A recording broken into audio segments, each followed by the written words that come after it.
So today we are going to have a different treat which I am sure you will enjoy because we have an outstanding speaker. Literally to his name. His name is Shri Rajiv Malhotra. Rajiv means lotus. Lotus is outstanding, even though it is blowing in the slush, muddy waters. It is outstanding. So today you will meet an outstanding speaker. I request Raju Chidambaram to introduce. Hariyo. I am very honored, proud and privileged to this morning to invite and introduce Mr. Rajiv Malhotra ji. You will know about his work from his own words. He's going to explain to you what he has been doing for the past so many years. Rajiv ji was brought up in New Delhi. He got exposed to Vedanta by none other than our own Gurudev, Swami Chinmaya in his youthful days, when his parents used to take him to listen to Gurudev's talks, and that obviously has left a deep impression on his work, as you will find out. Rajiv came to this country, again like many of us, years ago, in pursuit of higher education and a career. And he succeeded in both spheres exceedingly well. But after several years that he found that he can leave his job and pursue instead a passion of his life, and to which he has devoted the past 10 to 15 years. And what he has been doing is doing research. He has been writing books, speaking on the subject of what you may call as fighting, combating misrepresentation that you find widely prevalent in writings about Indian history, Indian culture, and Indian geopolitical situation in general.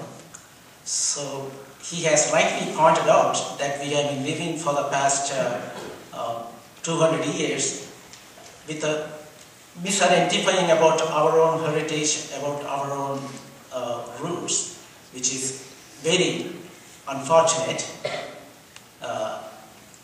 So he has been fighting that, and he has spent his own money in supporting research scholars in India as well as in the United States and also other places also, I suppose, in doing original research, going back, critically reviewing the work of our Western historians and setting the record straight.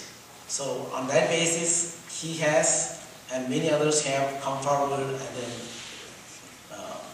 changed our view of ourselves, and his latest work on that is what he's going to be talking about. Is called Being Different, that book.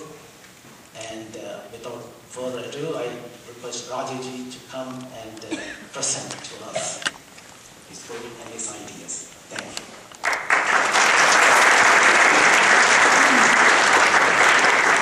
I was a teenager, actually starting at the age of 10 in the 1960s.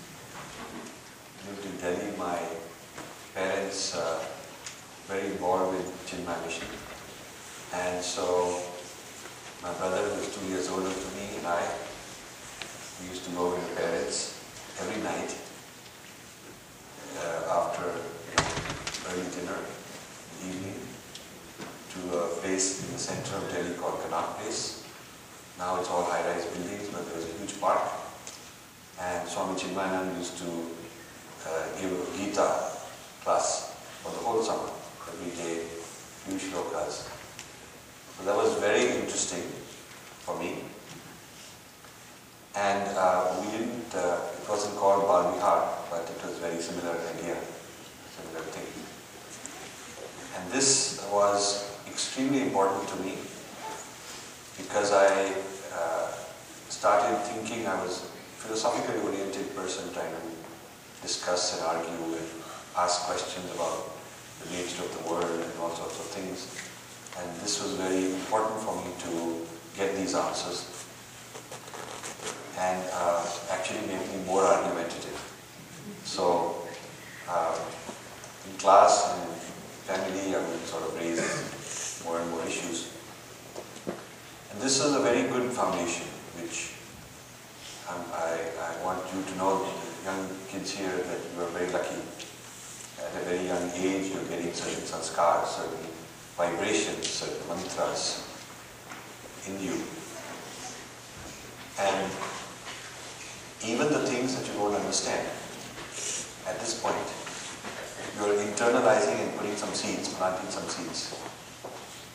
These mantras, these vibrations are seeds that go deep into your being, in your unconscious level, subconscious level. And then as you grow up, they'll begin to manifest in different ways. So for the parents, I think this is the best thing you can do for your child. We all talk about and we all hear about how important it is to have infrastructure. And India is trying to develop infrastructure, and US is supposed to have a lot of infrastructure and so on. But they're generally talking about the outer infrastructure. But there's also an inner infrastructure, which is what Bal Vihar is giving. It's creating an inner infrastructure. So on this inner infrastructure, the better developed it is, the better the foundation to deal with life situations as they come. So I'm very happy that there are so many young people. My son and daughter, who are in the late 20s, born and raised in this country also. So I went through my wife and I went through the whole experience of raising kids in this country and all the challenges that you face as Indians and as Hindus in a non-Indian, non-Hindu majority environment. And believe me, this foundation is the best thing you can have. This is absolutely amazing and is getting bigger and better every time I go to a Chinmaya center. It's very nice.